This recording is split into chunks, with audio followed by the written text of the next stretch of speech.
7ই March ভবন কোন বিশ্ববিদ্যালয়ে অবস্থিত? রাজশাহী, খুলনা, জগন্নাথ, ঢাকা। উত্তর হবে ঢাকা। সত্যেন্দ্রনাথ বসু ছিলেন একজন অর্থনীতিবিদ, চিকিৎসক, সমাজবিজ্ঞানী, পদার্থবিদ। উত্তর হবে পদার্থবিদ।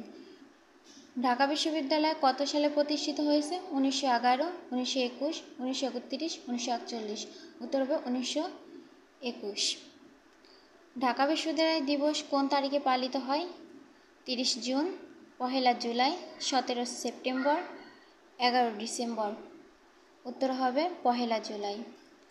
ঢাকা বিশ্ববিদ্যালয়ের প্রথম সমাবর্তন অনুষ্ঠিত হয় 1923, 1924, 1925, 1926।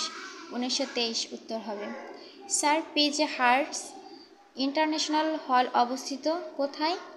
অক্সফোর্ড বিশ্ববিদ্যালয়, হার্ভার্ড বিশ্ববিদ্যালয়, কলকাতা বিশ্ববিদ্যালয়, ঢাকা বিশ্ববিদ্যালয়। উত্তর হবে ঢাকা বিশ্ববিদ্যালয়।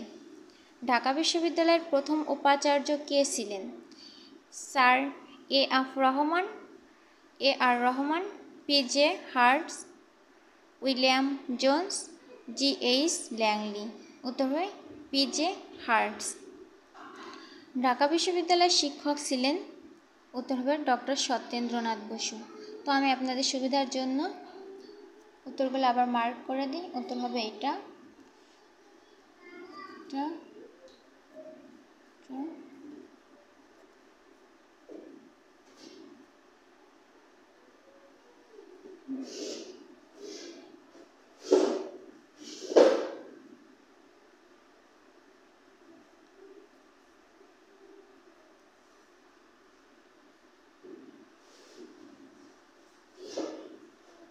Thanks for watching.